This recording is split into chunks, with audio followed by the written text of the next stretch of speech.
Day at Premier Lounge in Glenview. Thank you. Thank you to Lisa from First Place for hosting and for allowing us to use your bar. We had a great time. The food there is pretty damn fantastic and awesome, too. And then thank you to Leo from Premier Lounge for letting us use your gorgeous establishment as well, too. Thank you for everybody who came out. I will have a major announcement in a couple of days. I'm very excited about some campaign developments. And I really am looking forward to keeping you guys all updated about all of this. If you guys are on, we're gonna check out the Facebook, the YouTube feed. Excuse me.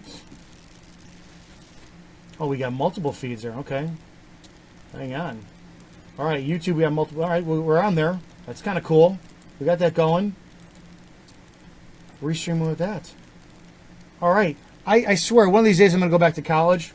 But not for law enforcement. It's going to be for media broadcasting. All right, good to see you guys on. Jessica, Becca Stalker, great. Let me look on Twitter. Got to be able to see it. Martin Green, for your daily dose of reality. We're going to see if we can get to Martin today.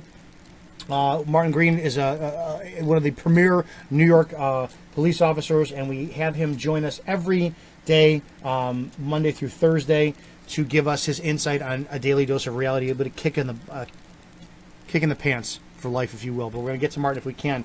I got a phone call on Sunday from a guy, and it really took me probably maybe about 30 seconds. Oh, I like to think I'm a great judge of character. And it took me about 30 seconds of talking with this man where I went, stop talking. I don't want to hear any more. I want you on the show because I want to hear your story the first time that everybody else is hearing it. So I'm extremely actually excited for this because if I tell you guys something and my viewpoints based on my delivery, you guys get used to a message. If I talk about something that I'm passionate about, like law enforcement, police corruption, or whatnot, my message and my delivery is a unique style. I'm very in your face. I'm very polarizing. I'm very go, and I like to get that message out strongly. I like working with people who have a better balance than I do. I tend to surround myself with very patient people. I like to surround myself with methodical people. I like to surround myself with people who are very, very detailed in what they do, very systematic in what they do, because I not only can learn from that, but if we have the same concept, the same message, you will hear the message better than I'll be able to deliver it, if that makes sense, when you have two different positions delivering the same message. That said, Eric Moutsos, I hope I'm pronouncing that right, and we're gonna clear that up. He's a 7-year veteran with the Salt Lake City Police Department, award-winning police officer, motorcycle cop, bicycle cop. He started calling out the police department with police quotas and immoral practices. Does that sound familiar at all to you guys who've been following me? He's going to talk about 5 arrests per day policy. He was passed up for several promotions until he finally made it on the motorcycle squad.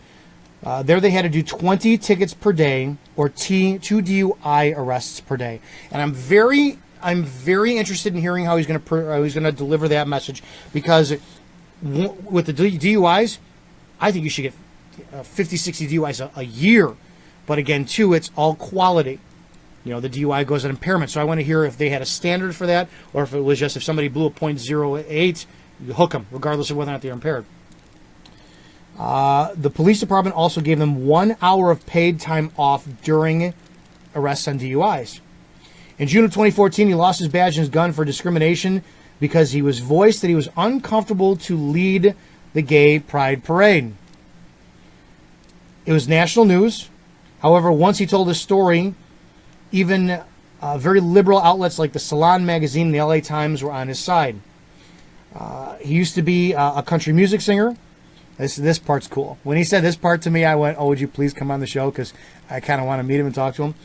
He was on Evander Holyfield's record label, and he opened up for Colin Ray. He actually knows Evander Holyfield on a personal level, and Holyfield is one of my personal heroes. He's married for 13 years, father of 4 beautiful kids. His book will be released in January 2018. He is Eric Moutsos, Moutsos, on Facebook as an author. He is on Twitter at @AmErican Moutsos, ERICANMOUTOS. We're going to put SOS. We're going to put that out there. And his podcast is Dispatched with Eric, the People's Podcast. His website is dispatchwitheric.com. We're going to put all this stuff up there, but I know you guys are tired of hearing me talk. We're calling him.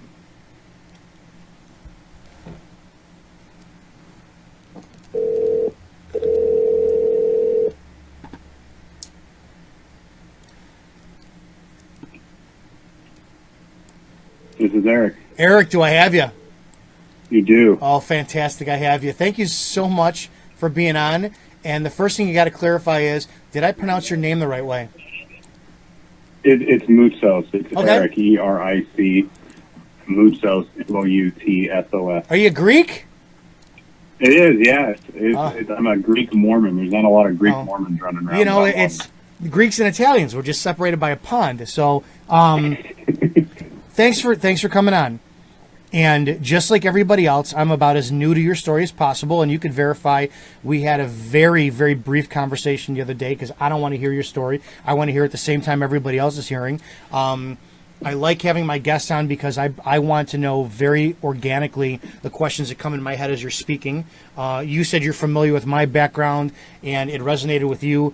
I want you to give everybody a big 30,000 view foot of who you are, what you're doing, and get into the meat of your story. Talk about what happened. Yeah, so how I found you, I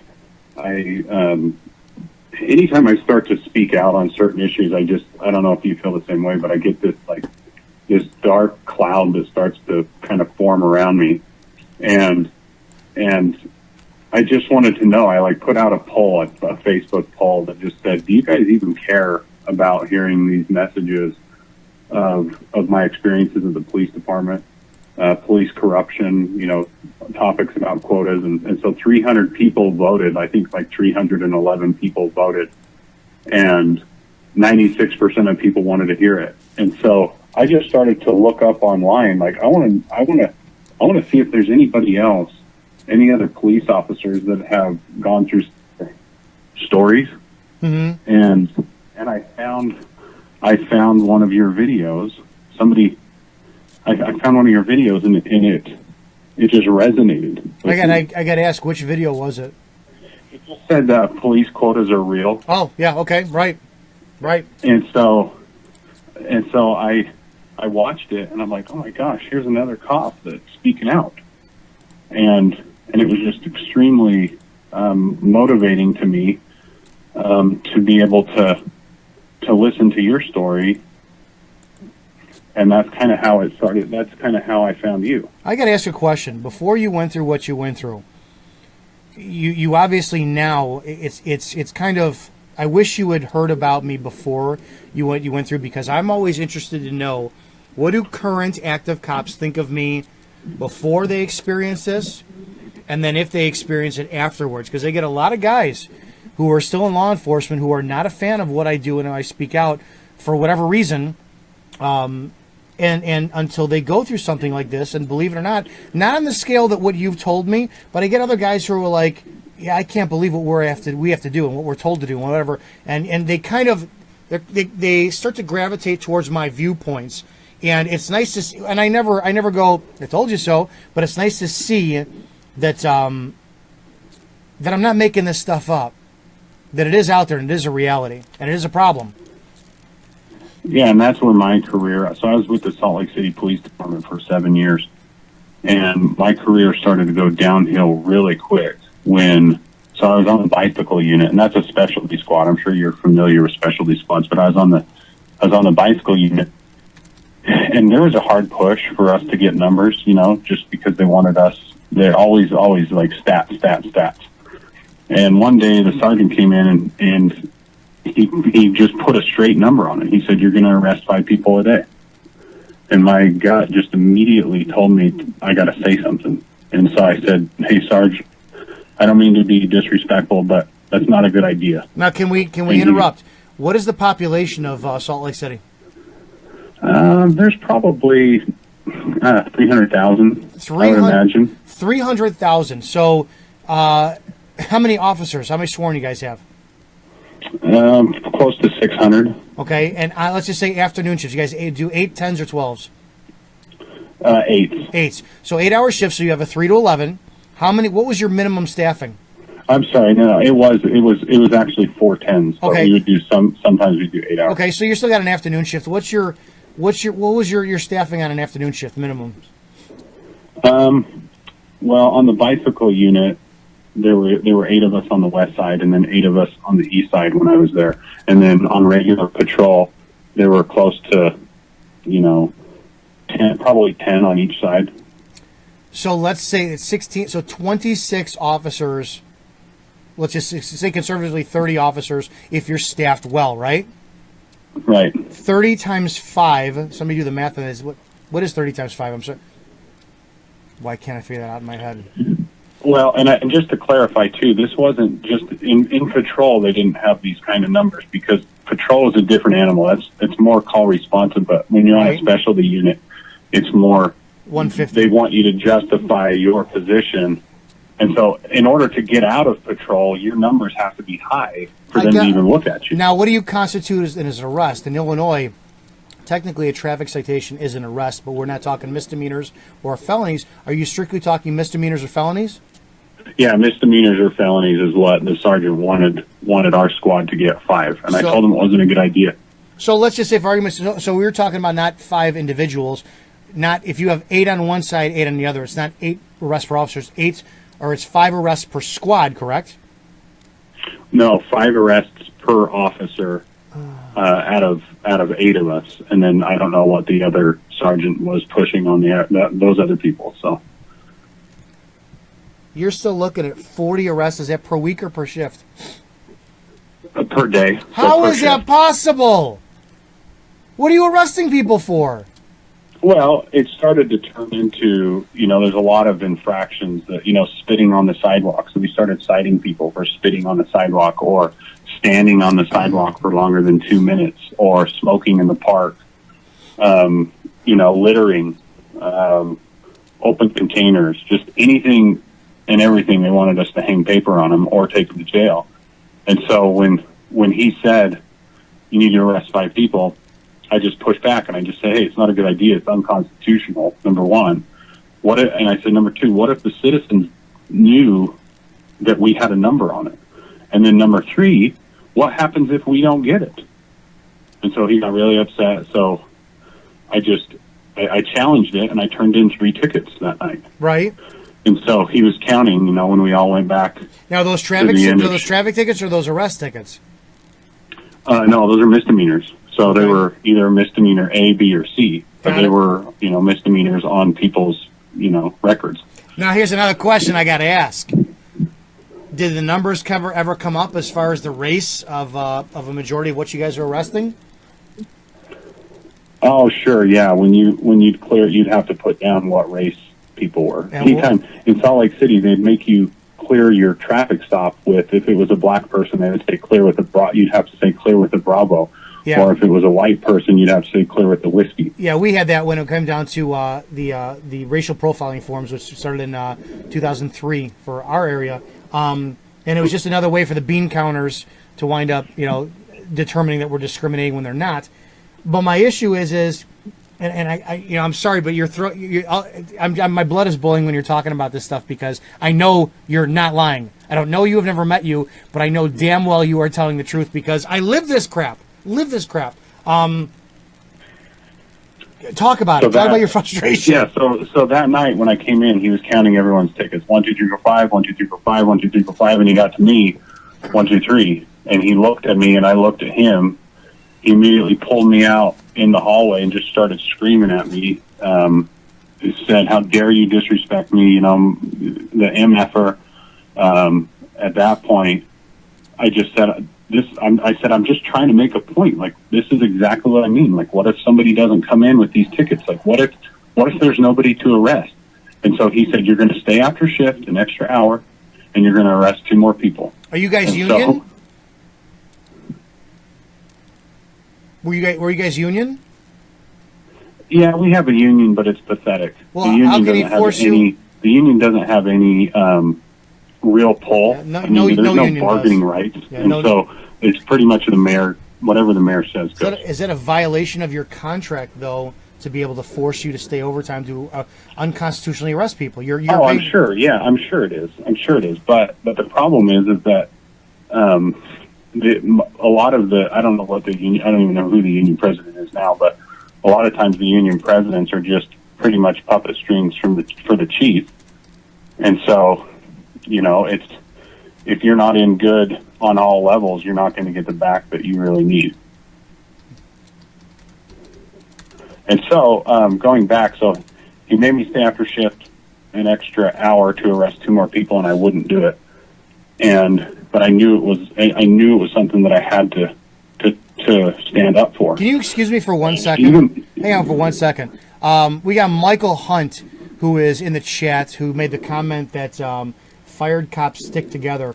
You're a disgruntled, old, miserable man who is out of law enforcement, and you're dare questioning somebody who's talking about something. Michael, we'll be very happy to ban you from the page later on. I'm glad you're out of law enforcement. You're probably the disease that started this problem in law enforcement in the first place. Take your 28 years and shove them up your ass. All right, go ahead, continue. People like you that are the problem, Michael. Well, I just, I spoke about quotas a few posts ago, and it's funny because when I talk about this stuff, I get these old sergeants with Salt Lake City, and I always wonder, like, why is it the sergeants that come at me? And I believe it's because these sergeants know that they've been pushing these numbers for years and years and years, and so they're so upset at, people like you and I, because they're trying to justify in their minds. It's like, well, why are you getting mad? How come you're getting mad? You're telling me that I'm disgruntled. I'm not disgruntled. Like, I'm in a way, I'm glad that I'm out of law enforcement in so many ways. It's sad because I loved it, but I'm not the one that's upset. And so anyway, the sergeant recently just called me that I'm on the same level as Antifa. Oh, jeez. And this is an acting sergeant for the Salt Lake City Police Department called me Antifa publicly. So long story short, I didn't do the 2 arrests. I tried to turn in an overtime slip the next day. He wouldn't give it to me. So you were denied. You were denied pay. I believe that's against labor laws. It is. Yeah, I denied pay.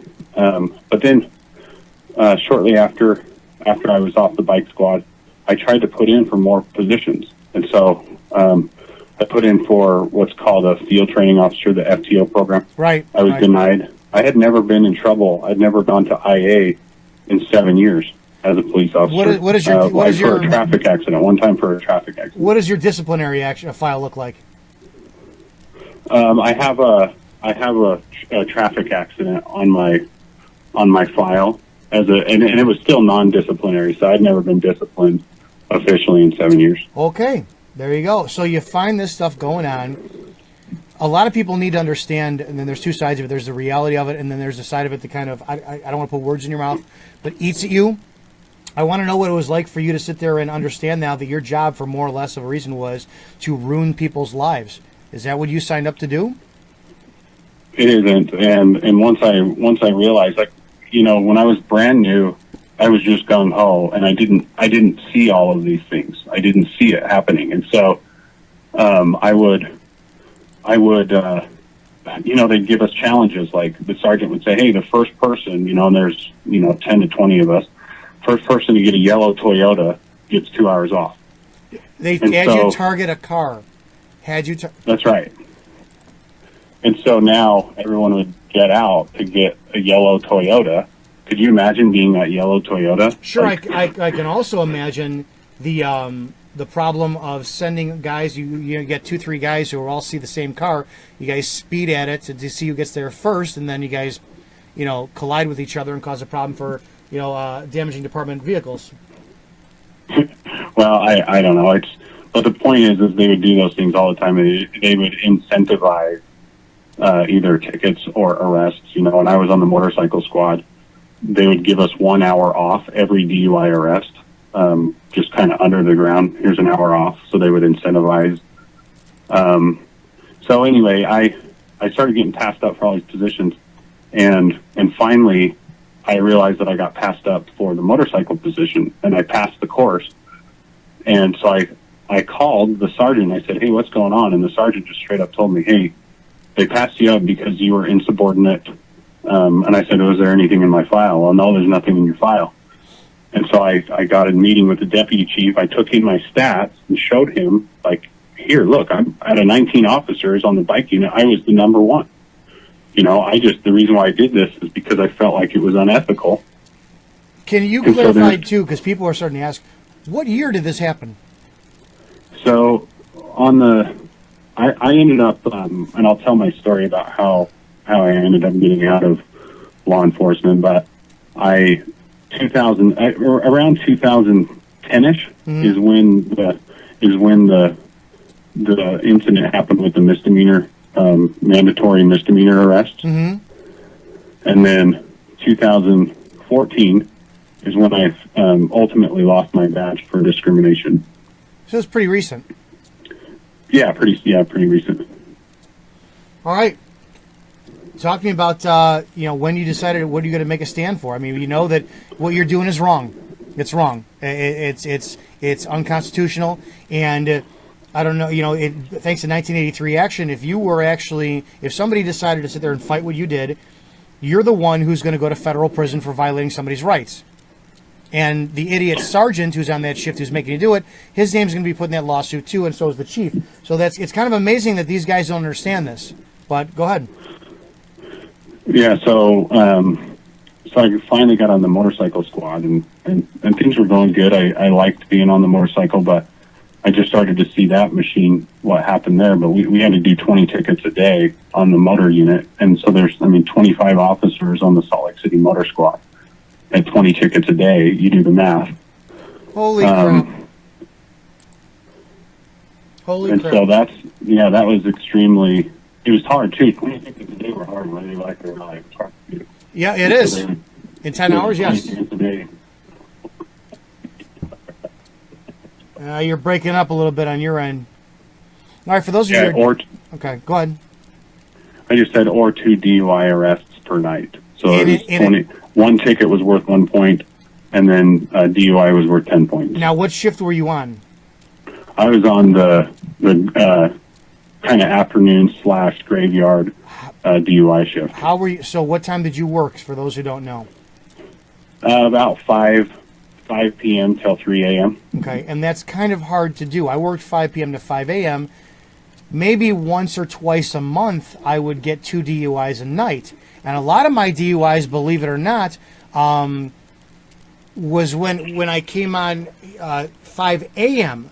So sometimes I would work the next shift, and a lot of times if I came on at 5 a.m., I would start at 10-2, get out in my squad, get out, head to coffee, and if I saw a car swerving at 4:50 in the morning, boom, started my shift, there's my first DUI. It's not that easy to do. It's not that easy to get 2 DUIs a night. Right, and so I was pretty good at it. Like, I was pretty good at finding them, but I would get 1 to 2 night. I think I had 100 between 2013 and 2014. I had over 150 DUIs. Wow! So I was leading the entire department. Yeah, that beats my 40 in a year. But go ahead. And so, but they would give us time under the radar. It was called X time, and so every DUI arrest we'd make, they would give us 1 hour off.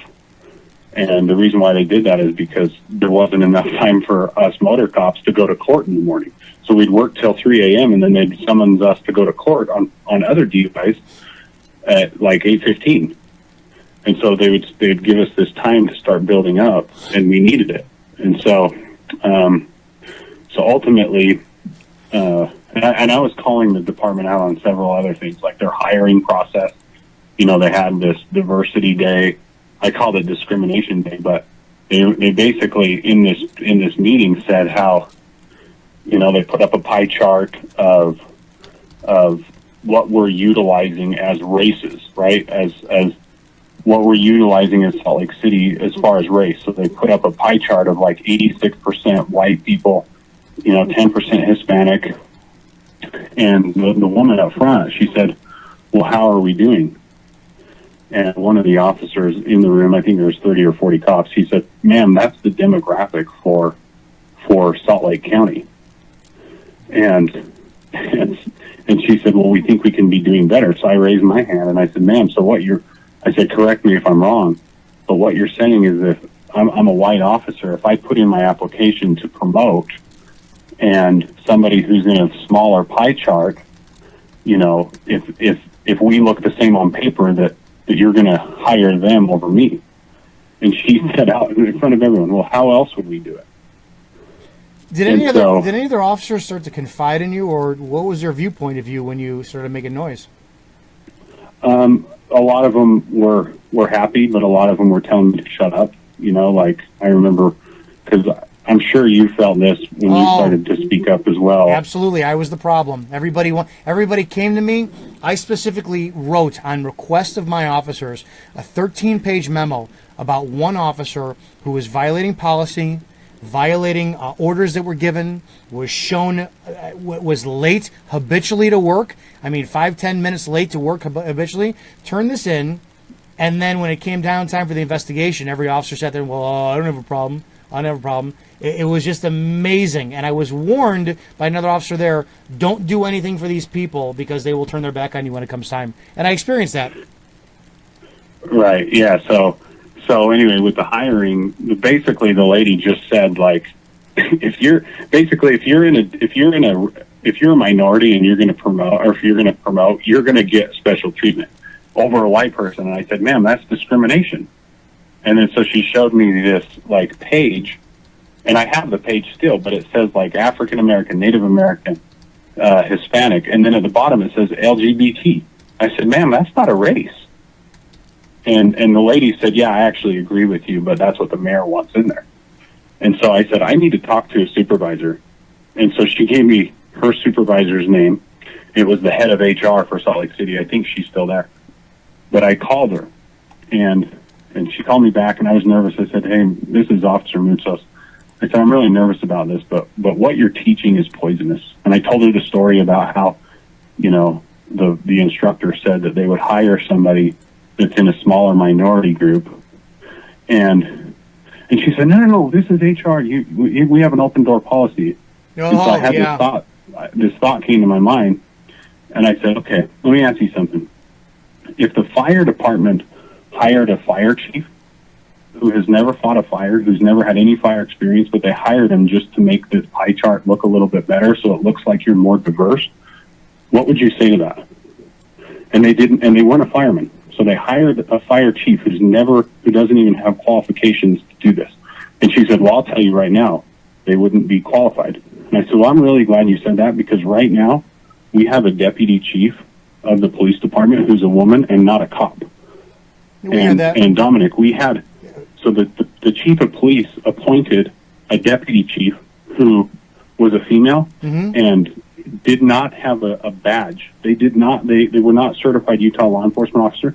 They had lights in their car, in their sirens in their car. They had bars on their collar, a badge on her chest, and she was ordering lieutenants around, and she wasn't a police officer. We had that, and it's amazing you're saying this, because people have heard me complain about the fact that my last chief of police decided to play cop in his 40s. He got a part-time position at a very, very, very small 1 to 2 person town. He was appointed to chief of police and then became head of Lake County Major Crimes Task Force. So we had a dispatcher who ultimately was doing police shooting investigations. And we saw what happened. He screwed up a G.I. Joe Glenowitz murder-suicide, and he has Melissa Kelly-Zinski rotting in jail from a confession that he forced out of her. We saw this. He allowed our deputy chief to hire part-time someone with no police experience based on their friendship, and then ultimately they got full-time position based on a connection between the two of them. We see this. I'm not making this stuff up. I'm in the northwest suburb of Chicago. You guys see this is happening in Salt Lake City. I'm not making this crap up. And so once I said, well, I'm glad you said that, because we have a police chief who's not a cop. It just completely shut her up. And she said, is there anything else? And I said, no, that's it. And so 4 months later is when I ultimately lost my badge. Did you start getting did you start getting disciplined after that point at all? I did. Yeah, that's when I got my traffic accident. So I got a traffic accident on my record, and I just had a motorcycle tip over. So my tip over, it hit another. So I came into the motorcycle shed. My bike was stopped. I was underground. I tipped my bike over and it hit over 2 motorcycles, like Pee Wee Herman. But that happens not that particular incident happens all the time, but cops tip over their motorcycles all the time. And so when I tipped my motorcycle over, they gave me a traffic accident on my record. Amazing, isn't it? And so I started to get harassed within my squad. Like I'm a member of the Church of Jesus Christ of Latter-day Saints, and we have on the top of our temples we have what we call the Angel Moroni. And so I came into work one day and I had the Angel Moroni sticker on my motorcycle helmet, and I was just starting to get mocked, for these things. And one officer came up to me and, I was with several different officers in the motorcycle shed, and they started to ask me about my religion, and I started to tell them about it because they were asking me. And I guess I elaborated too much, because then the next day the same officer came up to me and said, "Hey, we want you to know that you kind of made some people feel uncomfortable." And I just kind of got this little indignation in me, and I just said, "Let me ask you something." I said, because he said, "They think that you were imposing your religion too much on us." And I said, "Let me ask you something. Can you be religiously into pornography?" And he said, "What are you talking about?" And he said, "Are you saying I'm into pornography?" And I said, No. I said, "Can you be religious into sports?" And he said, "Well, I guess." I said, "So when you guys sit in the motorcycle shed and you guys talk about women's body parts the way that you do, aren't you forcing your religion on me?" Right. And he just sat there. You were asked to sit there and lead or represent the department in a gay pride parade, which is against your religious views, and they wound up disciplining you for that.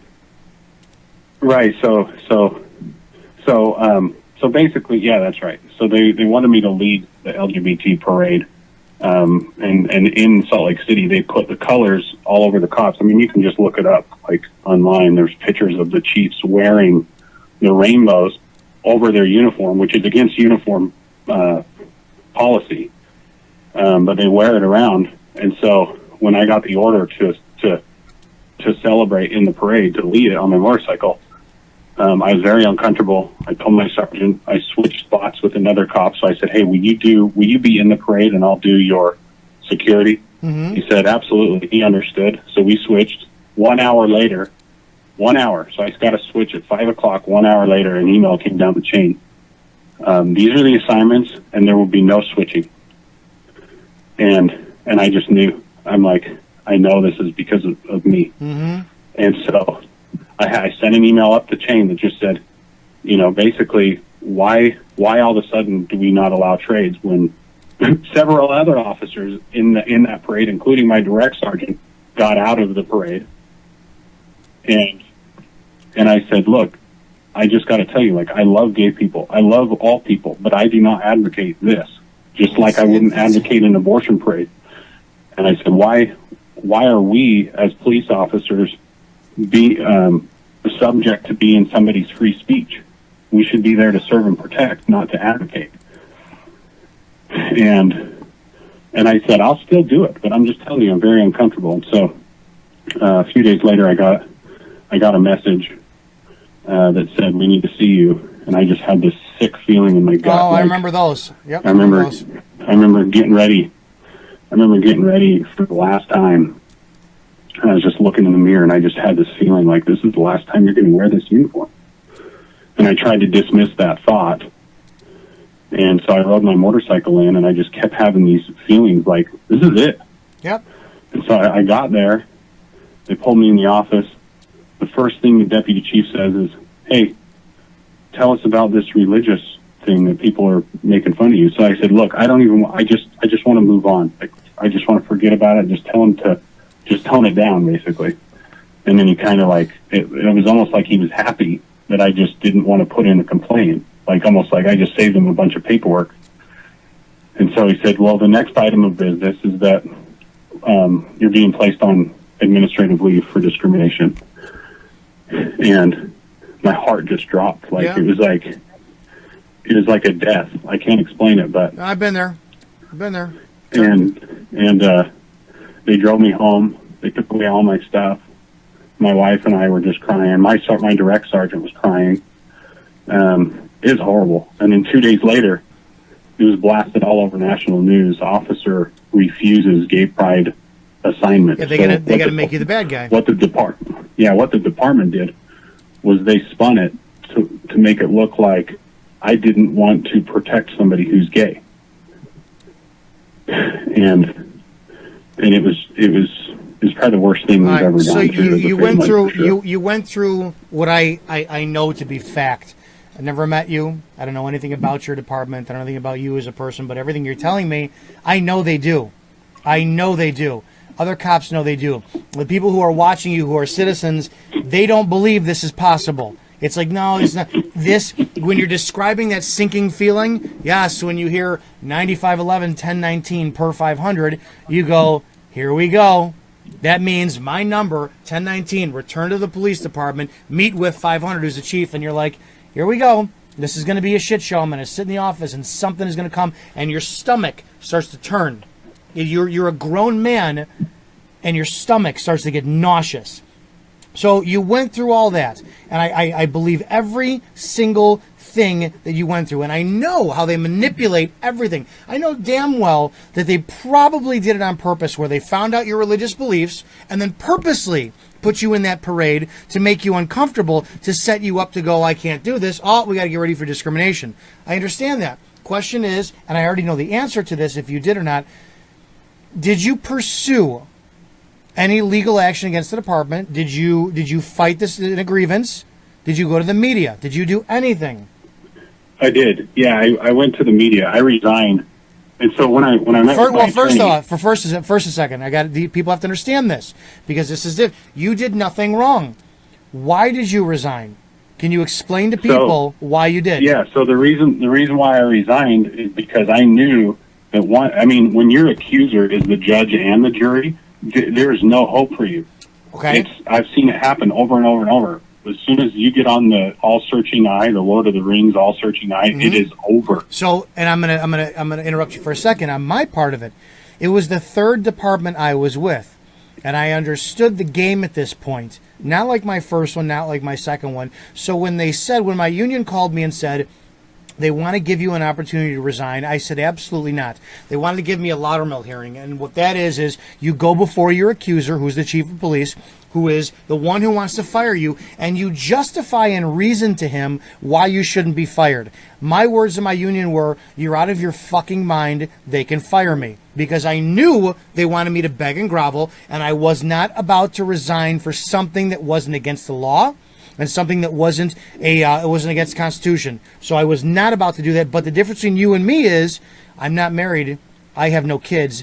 I don't have to worry about my record being sealed, resign, and then possibly go to another department. So I understand, and I wanted other people to hear, you're a father of 4, you got a wife. Resignation for you was probably the better choice, because you're not stuck with the stigma of a termination. Well, and what happens is they'll put you in an internal investigation, and they'll question you so many times that they will figure out a way. If they don't get you for A, they're going to get you for They try to get G you or to F. Yep, they try to get you to lie. Oh yeah, all this stuff. I don't lie. Right. And so, and ultimately, it was a lot of prayer. I prayed about it, and I thought, you know what, it's over here. And so, I eventually told my story to the media, and once I did, it felt so liberating, because national news picked it up. I was interviewed by LA Times, Washington Times, even the Salon magazine, which is a super liberal magazine. They sided with me. I was starting to get all these Facebook messages, like hundreds of them, and a lot of them were from the LGBT community, saying, "Hey, I just want you to know I'm gay and I'm on your side." Mm-hmm. And so what happened with all of these politicians that are chiefs, or wherever they're at, they're using the LGBT community for their agenda. And what they don't realize is they're just dividing people further and further. And that's the danger of having government come in and do these types of things. And And so one of the reasons why I'm speaking out now about this quota issue, a lot of people don't think it's that big of a deal. Oh yeah, quota. It's a huge deal. It's a very big deal. And the reason why it's a huge deal is because I believe that's the driving force of why there's such discontent between the police and the public, is because these police departments are so stat driven, and we weren't meant to do that as cops. We were meant to serve and protect, not to, instead of how can I help you, we've turned into how am I going to get a stat out of you. Right. And that's why I'm speaking, because I hope other cops will start standing up too and saying, hey, look, this is the culture, and we need to change the culture. Because and why I'm so passionate about it is because it's going to get a lot worse. People are mad at like guys like you and I that are speaking out, and they call us Antifa, when the reality is that culture. I mean, if you get a white officer that's posted up in like a minority neighborhood, of course they're going to think it's racism, but it's not racism. It's quotaism, and that's what I'm trying to explain. Like, we got to get rid of these numbers, because these numbers, and everyone thinks why, and it's not just about money in the court system, but it's about federal grants. Mm-hmm. These big police departments, they get federal grants based off of stats, and it's no different, Dominic. It's no different than if a fireman had a quota. Could you imagine? Yes, I can. I'm going to start up a fire and then put it out and look like a hero. What kind of support have you had from other law enforcement personnel? Not a lot. Not amazing? a lot. Amazing? A lot of my friends, they don't understand the big picture of this. They look at me like I'm this traitor. But there are some that I'll get text messages from that just say, keep doing what you're doing, keep doing what you're doing. And these are active law enforcement officers. So I know. Go ahead. It bothers me. I don't know, and I'm very vocal about it. And you're much more calmer than I am. But the amount of people who wind up privately, it's an overwhelming number of people who will text message me and personally email me behind the scenes, applauding what I've done, what I have been doing, and what I'm doing now, who will not support publicly. And that drives me nuts. Because if other officers saw that more were getting involved, maybe others would speak up.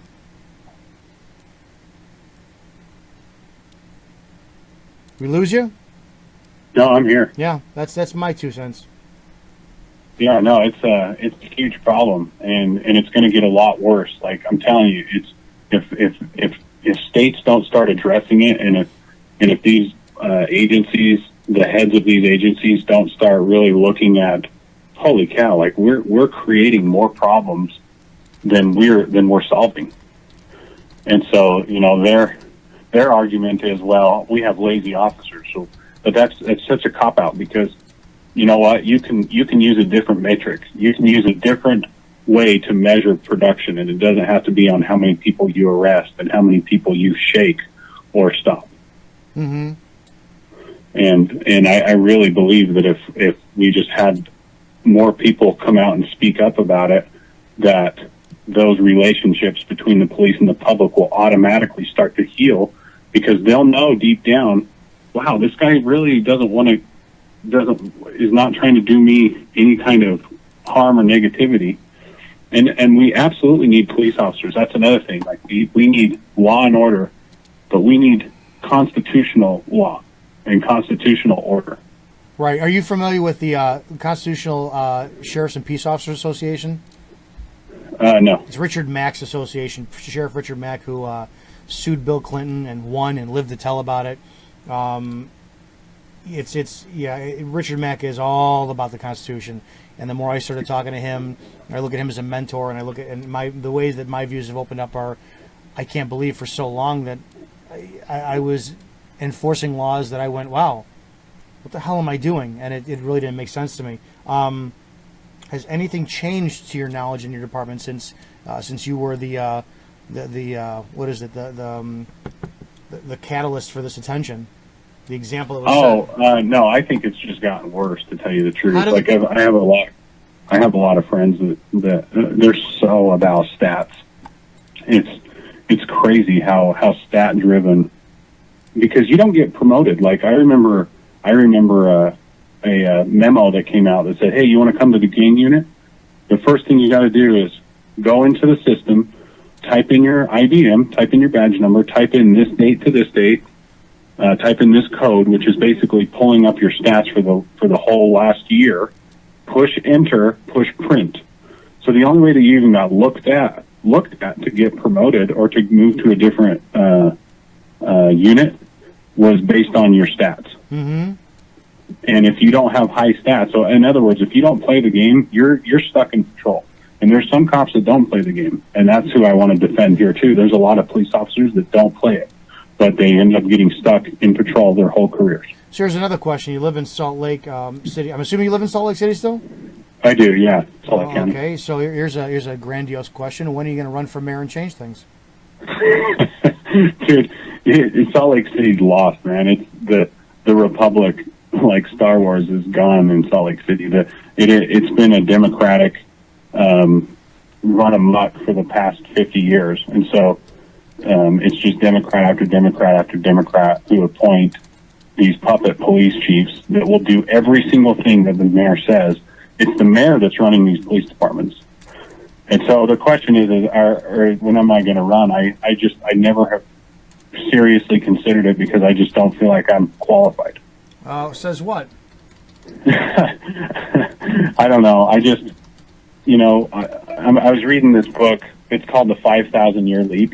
If any of your listeners have not read the book, The 5,000 Year Leap, mm-hmm. It's an you have to read this book.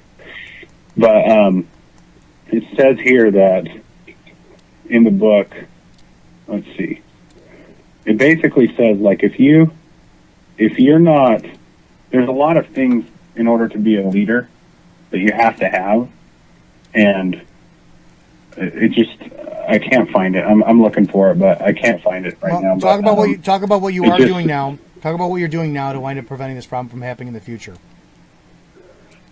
So I hope this session that there'll be a law that comes up about police quotas in Utah, just to get the conversation going. Now, even if there's a law, there's always going to be. Well, I think that I think nationally, police quotas are unconstitutional. Well, I don't know what that law would be. I have to look that up. But I think there's already something established. I think Rob already said it. We had quotas since 2007. He said that it's been deemed unconstitutional. Rob, if you could put that in the comments sections, I would really appreciate that. But like in my department, we don't call them quotas. There, it's a point system to evaluate the officer's performance. Right, and that's the loophole. Isn't that amazing? Well, you need 42 points a night, and a traffic stop is 2 points, but a felony arrest is 7 points. So what are you going to do? You're going to pull over 20 cars, each for 2 points, you get your 40 points, or are you going to arrest a few people for felonies and make your job a lot easier? It's designed, absolutely designed to screw people over. You got a podcast started. Yeah, it's Dispatched with Eric, so Dispatched EDs. Dispatched with Eric, the People's Podcast, and that's on iTunes, and if you're an Android user, it's on Stitcher. And I've done about 6 episodes now. I just did one on police quotas. And then I'm coming out with a book really shortly. It's being edited right now. And I'll let you know when that's out. But I also have on Facebook, it's just Eric Moutsos. It's EricMoutsos under Pages. And so that's kind of how I put a lot of my messages out there. Now, you know that this probably blackballed you for law enforcement. You don't want to go back? Yeah, I knew that. No, I knew that this would happen. And so the only way that you can really even make it is if you'd run for something like a sheriff position. But I have no intention of doing it. Rob says that Supreme Court passed in 2007 LAPD officers versus LAPD because the officers being disciplined and suspended of not making quotas. They are alive and well in point system evaluations, and it's amazing. I was talking to somebody from my old department. I published the point system process on my Facebook page probably 6 months ago, and there has not been a point system evaluation up in my department since. I wonder why. Right, but that's awesome because that just goes to show that one voice does make a difference, and that's why when I connected with you, I was just so thankful because there's other people out there, and it's just like I just have felt alone on so many levels. Like I'm just there. You're not. You know, local media. You're not. And here's the problem. This is the problem in law enforcement is now you're free. You're free to talk about the good and the bad. And unfortunately, the bad, it's a systemic problem from the command staff, in my opinion. And the job itself is the greatest job in the world, but there are hurdles and there are problems, and there's a lot of division that's created in the department, like you experienced. You know you're doing the right thing, but you're not getting the support from the guys who you work with because they're afraid to lose their own jobs because you have a great job with great benefits, great pensions. And the problem is when you wind up leaving, you get idiots like this troll, Michael Hunt, who is watching our page, and several other cops out there that I've known throughout the course of my career and post-career talking about stuff, who are so miserable and blind with what true policing is that they have to try to discredit you any way possible. Oh, well, you didn't dot your I this way. You misspelled this, so you misspoke on this, so you must be a liar across the board, because these are what they call yes men. These are men who serve no other purpose in law enforcement other than going exactly by the book because it gives them a semblance of meaning in their pathetic lives when they have to understand that their sole purpose is to swear the oath to serve the people. So some of us with a moral conscience, that we don't go along with the system, that we understand that the system is designed for the people, and we're cogs in the wheel to keep them protected and serve them, we have more character integrity than losers like that. And you got to forgive me for a little bit of a rant, but it chaps my ass knowing that there are tons of guys out there like Eric, but the problem is they don't speak up. And Eric paid the ultimate price. For speaking up, he paid the ultimate price. And we see what happens. And then you get jag-bags like my trolls who want to question that. I have a problem with that. I have a problem with it. Well, you know, and it's, to me, I mean, it's bothersome, but I almost feel like there's just certain people that hopefully my message or your message will reach, because the people like are the trolls and the sergeants that have, you know, sent me nasty messages. They're never gonna, you know, start speaking the truth. No. However, I believe there are people like you and I that if you get enough of them, then it's like, oh, geez. You know, it's, I think it was, I'm trying to remember if it was Thomas Jefferson who said, I'm trying to find this quote, but it's such a powerful quote. He basically said that, sorry, I'm pulling it up right now. You know, I got. He said, when the people fear the government, there is tyranny. Yeah. But when the government fears the people, there is liberty. And that's why the Second Amendment is the most important constitutional right that we have. I'm going to tell you flat out, you know, when I'm sheriff, there's going to be a quota system. There's going to be a point system. And the point system is the more compliments you get from the public, including the inmates, the more praise you get from your fellow coworkers, the more that I'm going to publicly put that out there so that the media sees how awesome these officers are. You know, if you had more damn cops and officers being praised for the good job that they did, I would rather have an officer sitting on his ass in his squad car for 8, 10, 12 hours and have the public sit there and say, hey, just to let you know, one of your officers came into the gas station and said hi to me, and I thought he was really friendly, and good job. Dear God, that is something that I would praise 7 Ways from Sunday, because there's no complaint, there's no investigation to look into, the public has a better sense of well-being, and everybody gets along. And if more shit was done like that, we'd have a much better world. That's right. And it reminds me of a quote from George Washington. He said that government is not reason. It is not eloquent. It is force. Like fire, it is a dangerous servant and fearful master. Never for a moment should it be left to irresponsible action.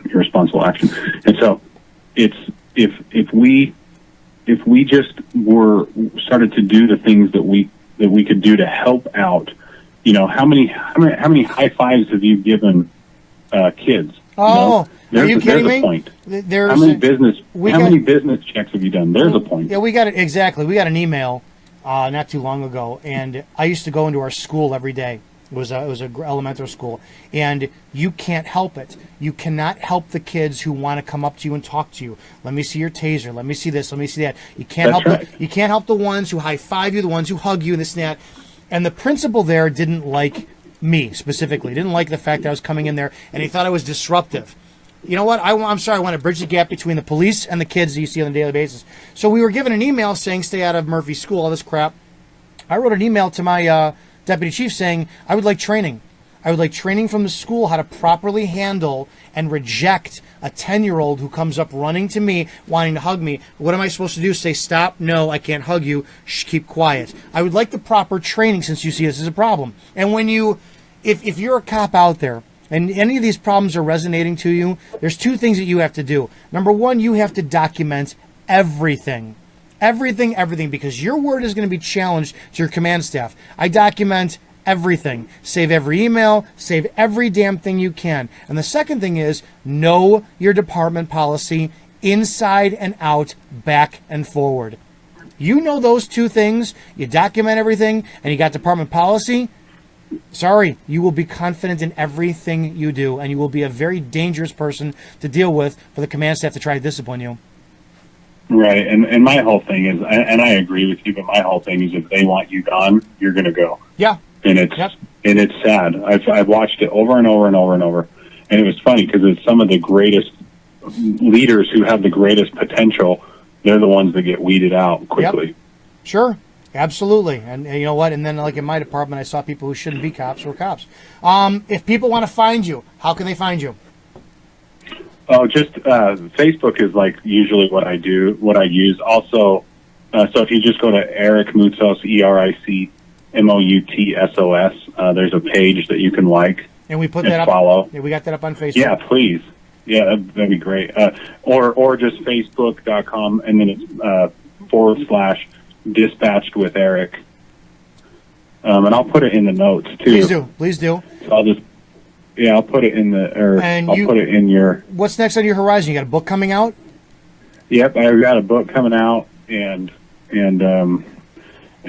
I think from that point, I don't know where that will take it, but I'd love to get my podcast going and just get these issues out. Make sure that you either forward me your podcast or you start posting them in our the section on the Officer Dominick Izzo page where you could post things. We'll start putting your podcast out for those of you guys. Again, you know, I'm at a level 10, and Eric is a calm level 5. For those of you who want to listen to a message that is more your appealing, start listening to Eric's podcast. It's the same message, delivering it at a pace that you're going to enjoy. I can't thank you enough for sharing what you're doing. I know the frustration, I know the nausea, I know the heartbreak. I know it all too well, and the best thing about it is you're not alone. You're not alone, and we're going to do what we can on this end to make sure that your voice gets out there even more. Thank you so much, Dominic. It's been a pleasure. You're welcome. We'll talk to you very soon. We're going to have Eric back on soon. Eric, good night, and we'll talk to you soon.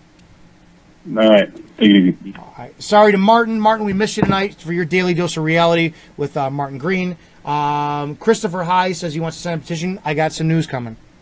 Thank you for supporting me. Have some news coming. Please make sure you follow the Izzo for Sheriff Facebook page. Got some major news coming. Rob made a mistake that was updated in 2013. That's fine. Guys, this stuff happens. This stuff happens. And you know what? And this is my closing argument for the cowards out there. And yes, you're cowards. For those of you who have served your years, who took your time, taking 20 minutes to get to a rescue call and another 30 minutes on the call, another 20 minutes to close it out, and you milk the system for your money, and then you wound up doing whatever. You're not cops anymore. You're not cops anymore. You play the system, and you don't believe in the value of what the oath is and what you swore to do anymore. You're part of the diseased problem of law enforcement. If you have a problem with the fact that guys like me fell on a sword to make things better for other law enforcement, then not only do I not want your support, you can go pound salt. You serve no purpose anymore. You are a thief who robs the government for a paycheck, and you drive around with a badge and a gun for no purpose whatsoever. I've known far too many amazing men and women who have done the job far better than some of the trolls that come to the page ever could, regardless of where they think they work. And I would rather work with them 7 days a week and twice on Sunday and entrust them with my life more so than you. That said, there are so many of you out there who are suffering in this job, who are having a hard time with this job, want to do the right thing. Just hold fast. So some of us are really trying to make a noise, to make it different, to make it better for you, and you can help behind the scenes or up front of the scenes. That's it. I will see you guys tomorrow night, 9 p.m. Central. We'll have Martin on. It just really, really chaps my ass that amazing men and women out there have to go through the bullshit, and we're not going to take it anymore because we're there to serve the people, not the management. I'll see you guys tomorrow night, 9 p.m. Central.